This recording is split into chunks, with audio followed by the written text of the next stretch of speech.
मेरे बच्चे, आने वाले कुछ दिनों में ही तुम्हें मेरा बहुत बड़ा न्याय देखने को मिलेगा। तुम्हारे साथ बहुत अन्याय हुआ है मेरे बच्चे। तुम्हारी किस्मत में लिखी खुशियों से तुम्हें वंचित रखा गया। वो सारी खुशियाँ तुम्हें मिलेंगी जिस चीज के तुम हकदार हो मेरे बच्चे।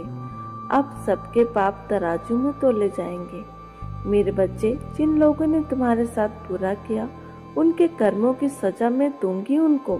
मेरा रक्षा कवच हमेशा से ही तुम्हारी रक्षा करता आया है। बहुत बार पहले भी तुम्हारे शत्रु विफल हुए हैं, षड्यंत्र उनके विफल हुए हैं मेरे बच्चे। उनको हार मिली है। उन्होंने जो तुम्हारे खिलाफ षड्यंत्र रचे थे उसका फैसला भी तुम्हारे ही हक में हुआ है। इस बात से वो पागल से हो गए हैं। अब उनको कुछ भी समझ में नहीं आ रहा है और वो तुम्हें बर्बाद करने के लिए कुछ भी कर सकता है, किसी भी हद तक जाने के लिए तैयार है। पर उसे ये नहीं पता मेरे बच्चे, जो गड्ढा वो तुम्हारे लिए खोद रहा है वो उसमें खुद गिरने वाला है मेरे बच्चे। ऐसा हो सकता है कि उसके रचे षड्यंत्र की वजह से जो काम आज हो जाता वो 10 दिन बाद हो। वो कार्य होगा, जरूर होगा, उसमें तुम्हें सफलता भी मिलेगी मेरे बच्चे। अब तुम बोलोगे कि माता, किसी और के कर्म की वजह से मेरे कार्य में देरी क्यों हो रही है? वो मेरा बुरा चाहता है तो उसमें मेरी क्या गलती? अगर उसकी वजह से मेरे कार्य नहीं बन रहे हैं तो मुझे मेरे परिश्रम का फल नहीं मिल रहा है, इसमें मेरी क्या गलती? और वो तो अपनी मनसा में सफल हो रहा है।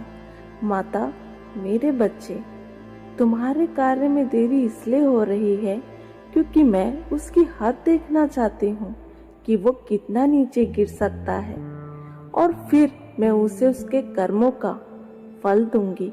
उसके मन में जितनी बार विचार आएंगे कि वो तुम्हें प्रताड़ित करे, वो जितनी बार प्रयत्न करेगा उतना ही बड़ा दंड मिलेगा उसे। और वो अपना समय व्यर्थ कर रहा है, ये बात उसे अच्छे से पता है। अब उसके स्वास्थ्य पर भी इस बात का असर हो रहा है और उसे ये भी अच्छे से पता है, समझ में आ गया है कि भविष्य में उसे सफलता कभी नहीं मिलेगी। और वो अभी भी दुखी है। उसे अपने बचे कुचे जीवन में दुख ही झेलना पड़ेगा, यहाँ तक कि उसकी आत्मा को शांति नहीं मिलेगी। पर वो सोच रहा है कि अगर बुरे काम का नतीजा बुरा ही होना है, ये जानते हुए भी वो तुम्हारे पीछे पड़ा है, पर अब उसकी खैर नहीं।